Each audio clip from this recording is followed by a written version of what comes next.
Assalamualaikum warahmatullahi wabarakatuh. Pada pagi hari ini kita akan belajar mengenai proses produksi kerajinan bahan lunak.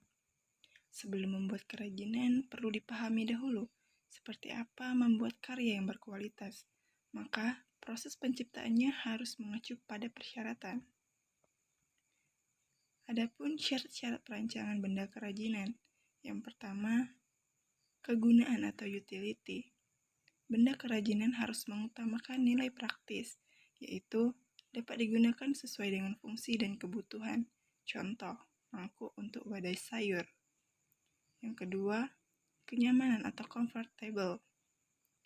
Benda kerajinan harus menyenangkan dan memberi kenyamanan bagi pemakainya. Contoh, cangkir didesain ada pegangannya. Yang ketiga, keluasan atau flexibility. Benda kerajinan harus memiliki keserasian antara bentuk dan wujud benda dengan nilai gunanya. Contoh, sepatu sesuai dengan anatomi dan ukuran kaki. Yang keempat, keamanan atau safety. Benda kerajinan tidak boleh membahayakan pemakainya. Contoh, piring dari serat kelapa harus mempertimbangkan komposisi zat pelapis atau pewarna yang dipakai tidak berbahaya jika digunakan sebagai wadah makanan. Dan yang terakhir ada keindahan atau estetik. Benda yang indah mempunyai daya tarik lebih dibanding dengan benda yang biasa-biasa saja.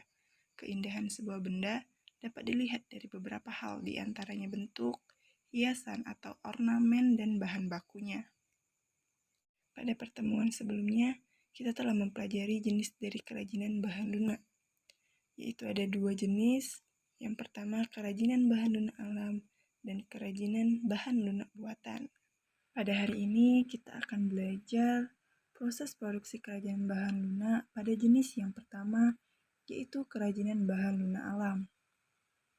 Salah satu contoh kerajinan bahan lunak alam yaitu kerajinan keramik, di mana produk dari kerajinan keramik ini dapat dilihat dari gambar. Yang pertama ada cangkir dan vas, yang kedua ada botol, yang ketiga teko, yang keempat vas hias, dan yang terakhir ada patung hewan. Untuk alat produksi pada kerajinan keramik ini, yang pertama ada butcher, yang kedua ada tali pemotong, spons, hand wheel, roll, tungku pembakaran, dan juga cake wheel. Untuk teknik pembuatan produk kerajinan keramik, ada 5 teknik. Yang pertama, teknik pijit tekan atau pinch. Yang kedua, teknik pilin atau coil. Yang ketiga, teknik lempengan atau slab. Yang keempat, teknik cetak. Dan yang terakhir ada teknik putar. Untuk teknik yang pertama tadi, yaitu teknik pijit tekan atau pinch. Teknik ini merupakan teknik pembentukan badan keramik secara manual dengan cara tanah liat dipijit tekan dari bentuk bola menjadi bentuk yang diinginkan dengan menggunakan jari-jari tangan. Gambar di sampingnya merupakan proses dari teknik pijit tekan atau pinch. Teknik yang kedua yaitu teknik pilin atau coil. Teknik ini merupakan teknik pembentukan badan keramik secara manual dengan cara tanah liat digulung hingga terbentuk pilinan tanah. Berikut gambar dari proses teknik pilin. Yang ketiga ada teknik lempengan atau slab. Teknik ini merupakan teknik pembentukan badan keramik secara manual dengan membentuk lempengan menggunakan roll. Lempengan yang digunakan untuk membuat karya keramik yang berbentuk persegi ataupun silinder. Berikut merupakan gambar proses tanah yang digulung dengan roll. Kemudian gambar yang di samping merupakan gambar teknik lempengan berbentuk silinder, dan yang di bawahnya merupakan teknik lempengan yang berbentuk persegi. Yang keempat yaitu teknik cetak. Teknik cetak yaitu teknik pembentukan dengan acuan alat cetak. Dapat digunakan untuk memproduksi produk kerajinan keramik dengan jumlah banyak dalam waktu relatif singkat dengan bentuk dan ukuran yang sama pula. Teknik cetak ada dua, yaitu cetak kering dengan teknik tekan atau press, dan cetak basah dengan teknik cor. Berikut merupakan gambar dari teknik cetak tekan atau press, dan yang di bawahnya merupakan gambar dari teknik cetak car. Yang terakhir yaitu teknik putar, merupakan teknik pembentukan badan keramik dengan menggunakan alat putar kaki atau kick wheel, dapat menghasilkan banyak bentuk yang simetris. Berikut merupakan gambar dari teknik putar. Kerajinan bahan lunak alam yang selanjutnya yaitu kerajinan kulit. Adapun produk dari kerajinan kulit ini dapat berupa tas, sepatu, maupun wayang kulit. Alat pembuatan kerajinan kulit yang pertama ada pahat, plong, gunting, cutter, jarum, dan juga mesin jahit. Proses pembuatan kerajinan kulit yang pertama, kulit dikerok, dicuci, dan dijemur. Kemudian hasilnya dapat dilihat dari gambar.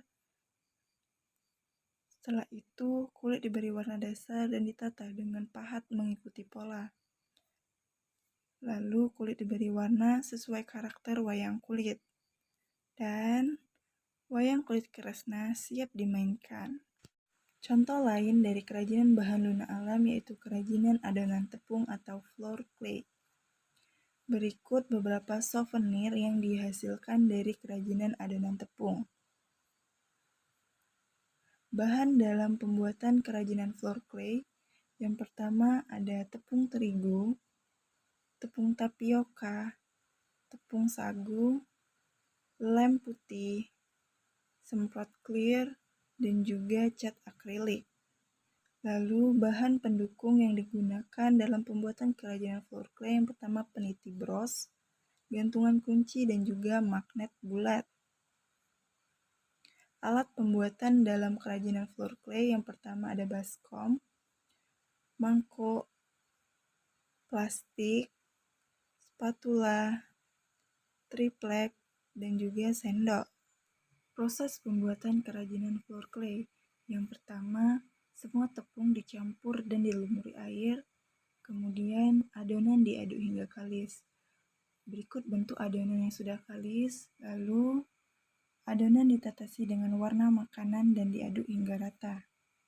Berikut bentuk adonan yang sudah diwarnai. Bentuk adonan sesuai selera, semprot clear agar kilap dan awet.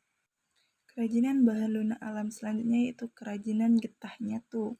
Berikut produk yang dihasilkan dari kerajinan getah nyatu, dapat dilihat dari gambar. Kemudian bahan yang digunakan dalam pembuatan kerajinan getah nyatu, yang pertama ada getah nyatu, air rebusan, pewarna alam atau pewarna sintetis. Kemudian alat pembuatan kerajinan getah nyatu ada gunting, sendok, botol, kuas, dan juga papan. Proses pembuatan kerajinan getah nyatu. Pertama, getah nyatu direbus terlebih dahulu sebelum dibentuk agar lunak dan mudah dibentuk. Lalu ambil getah nyatu dan digiling agar memperoleh ketipisan tertentu. Lalu getah yang sudah digiling direbus kembali agar lebih lunak. Setelah direbus, getah ditarik hingga panjang untuk memperoleh ketipisan tertentu. Getah yang sudah tipis dapat dibentuk aneka kerajinan khas. Dan contoh dari kerajinan getah nyatu yaitu gantungan kunci pun sudah jadi. Baiklah, itulah tadi pembahasan mengenai proses produksi kerajinan bahan lunak pada jenis yang pertama yaitu kerajinan bahan lunak alam.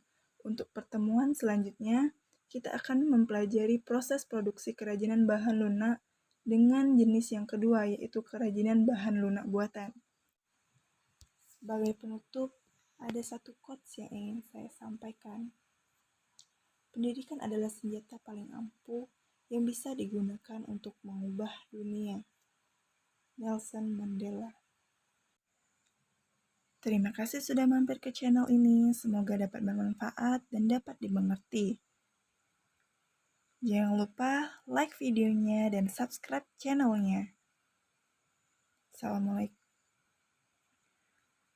Wassalamualaikum warahmatullahi wabarakatuh.